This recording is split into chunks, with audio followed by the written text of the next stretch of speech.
Assalamualaikum warahmatullahi wabarakatuh. Selamat datang kembali di Kisah Channel.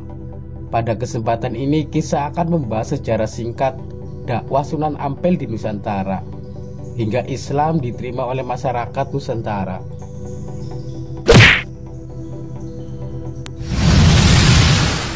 Sunan Ampel bernama asli Ali Rahmatullah atau Raden Rahmat. Sunan Ampel lahir di Campa sekitar tahun 1401 Masehi. Raden Rahmat datang ke Jawa diperkirakan sebelum tahun 1446 Masehi bersama dengan saudaranya Ali Musada dan saudara sepupunya Raden Burere. Sebelum menuju ke Jawa, Raden Rahmat sempat singgah di Palembang. Di sana dia memperkenalkan Islam pada Arya Damar, seorang raja muda di Palembang. Arya Damar disebut-sebut telah masuk Islam dengan nama Arya Abdillah.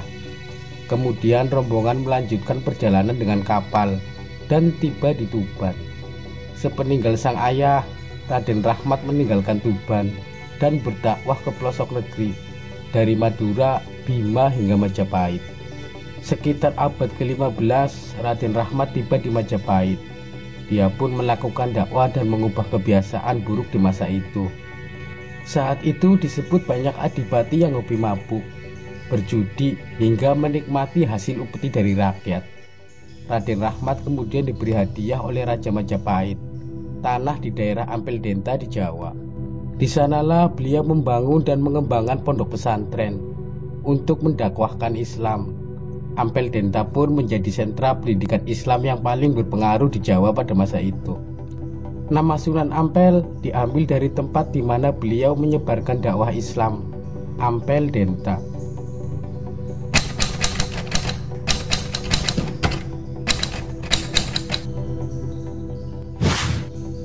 Raden Rahmat atau Sunan Ampel melakukan dakwah dengan membangun jaringan kekerabatan.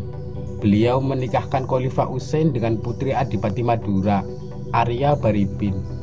Sunan Ampel sendiri menikahi anak perempuan Temenggung Wilantika yang bernama Nyai Ageng Manila. Sunan Ampel memiliki dua istri. Yang pertama dinikahi ketika perjalanan dari Tuban ke Kembang Kuning. Dia adalah putri dari Ki Bangkuning bernama Mas Karimah.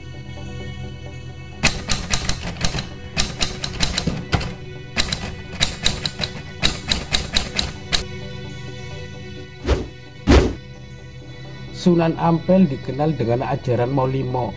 Ajaran tersebut antara lain moh main atau tidak berjudi, moh ngombe atau tidak meminum minuman keras, moh maling atau tidak mencuri, moh madat atau tidak menggunakan narkoba, moh madon atau tidak berzina.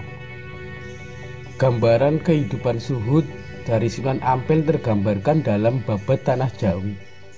Sunan Ampel menjalani laku prihatin yang ditulis ora dahar ora guling, anyegah ing hawa, ora sare ing wengine, ngibadah maring pangeran, fardu sunatan ketinggalan, sarwa nyegah hatam narkrih tawajune muji ing Allah, yang artinya tidak makan tidak tidur, mencegah hawa nafsu, tidak tidur malam untuk beribadah kepada Tuhan, fardu dan sunnah tak ketinggalan, serta mencegah yang haram maupun makruh, dan memuji Allah.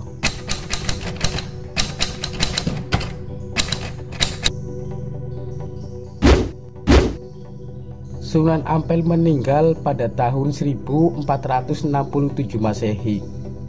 Dikisahkan Babad Gresik, Sunan Ampel wafat ketika bersujud di masjid.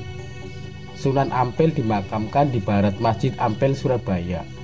Hingga kini makamnya kerap dikunjungi masyarakat yang ingin berziarah.